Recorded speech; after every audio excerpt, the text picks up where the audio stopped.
Hello everyone, this is me Manyata. Welcome to my channel. और आज मैं लेके आई हूँ BEVAE 181 EVS से, ठीक है, जो कि फ़र्स्ट ईयर हमारे इग्नू में है।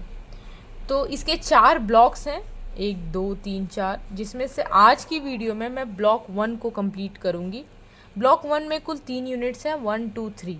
सबसे पहले मैं यूनिट 1 को डिस्कस करूँगी। इन सबसे पहले मैं एक चीज़ बता दूँ कि जो EVS का जो क्वेश्चंस आते हैं वो मल्टीपल चॉइस के फॉर्म में आते हैं। आपको पता होना चाहिए कि ये मल्टीपल चॉइस के फॉर्म में आते हैं। 50 मार्क्स के क्वेश्चन आते हैं, ठीक है।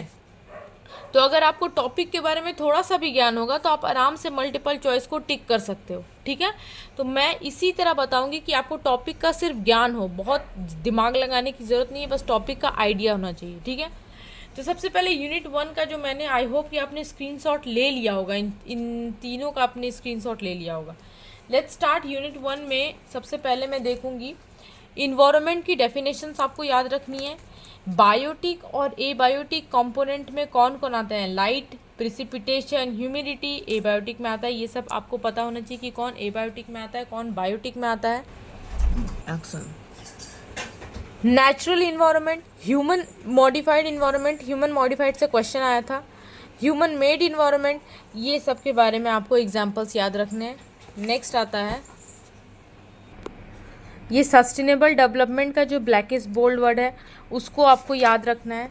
नेक्स्ट हमारे पास आता है ये सस्टेनेबल डेवलपमेंट गोल्स।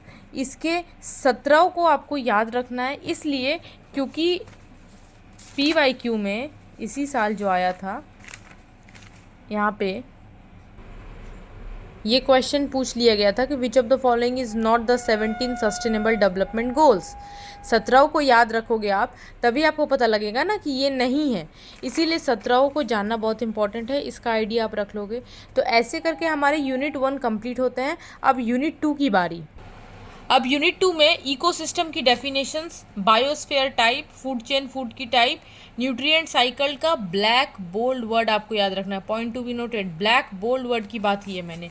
देखो इंपॉर्टेंट टॉपिक है इकोसिस्टम की, तो ध्यान एकदम नज़र बुक पे रखना मेरे। इकोसिस्टम की डेफिनेशंस यहाँ मिल जाएगी, आपको ये याद रखना है। इकोसिस्टम के feature, structural feature, functional feature को आपको याद रखना है।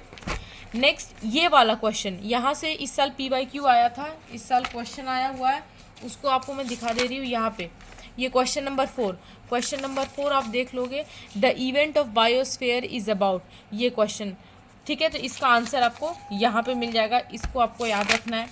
नेक्स्ट आपको प्रोड्यूसर कंज्यूमर डिकम्पोजर, इनके बारे में आपको अच्छी तरह पता है, आपने बचपन में ही पढ़ा था, तो कोई बहुत बड़ा चीज़ तोप नहीं है ये। फूड चेन के आपको डेफिनेशंस याद रखने हैं, you should know the definitions as well as grazing food chains, what is grazing food chain, what is detritus food chain, what is parasitic food chain का जस्ट आइडिया ले लोगे। Food chain और food web, what is food web and what is food chain, इस दोनों का idea आप अच्छे से ले लोगे, मतलब दोनों का डेफिनेशन आपको पता होना चाहिए। न्यूट्रिएंट साइकिल में गैसियस साइकिल और सेडिमेंट्री साइकिल, जिसमें गैसियस साइकिल से क्वेश्चन पूछे गए थे, दिस पार्ट, ठीक है। तो इससे PYQ आए थे, तो इसको आप याद रख लोगे, ठीक है। गैसियस साइकिल का ब्लैकिश बोल्ड वर्ड याद रखोगे। तो ऐसे करके मुझे लगता है ये वाली लाइन भी आप याद रख ही लेना। आई थिंक कंप्लीट है। Unit 2 is nothing more to know. SAQ 4 जब आपको टाइम इन सब से मिल जाए तो SAQ 4 एक बार कर लेना, बहुत छोटा सा है, इससे आपको चैप्टर का आइडिया ही मिलेगा, तो इसीलिए प्लीज़ एक बार आप विजिट कर लेना इस पोर्शन को। यूनिट 3 में एक्वाटिक इकोसिस्टम का मैच द फॉलोइंग आपको याद रखना है और एस्चुरीज के बारे में दिमाग में रखना है। तो चलिए यूनिट 3 को देखते हैं। तो यूनिट 3 में PYQ में ये वाला क्वेश्चन आया हुआ था, टेम्परेट डेसिडुअस को थोड़ा अच्छे से देख लोगे, एज वेल एज इसको भी थोड़ा विजिट करोगे। मैंने टिक लगाया, इसका मतलब मैंने भी विजिट किया था, तो आपको विजिट करना है, ताकि टॉपिक के बारे में अगर आपको 10% भी पता होगा ना, तो PYQ से आपको पता लग जाएगा, हाँ इसका फलाना का ये आंसर होगा, ठीक है। तो just take an idea of particular topic. I am not saying कि आपको सारा कुछ करना है, I am just saying just take an idea about the topic, okay. So जैसे मैंने यहाँ देखा है, देखो एक्वाटिक इकोसिस्टम में इन सब के बारे में आपको आइडिया ले लेना है, डेफिनेशंस का। पता होना चाहिए कि ये दोनों एक दूसरे से क्यों अलग है, इन सब चीज़ों का। आपको SAQ 4 आपको करना है, ये मैच द फॉलोइंग इंपॉर्टेंट है। अगर ये आपको आ गया तो इसका मतलब ये एक्वाटिक इकोसिस्टम आपका कंप्लीट है। तो this is also one of the important thing. Rest of the thing I don't think it's that important in unit 3। So I hope कि आपको चीज़ें समझ में आई।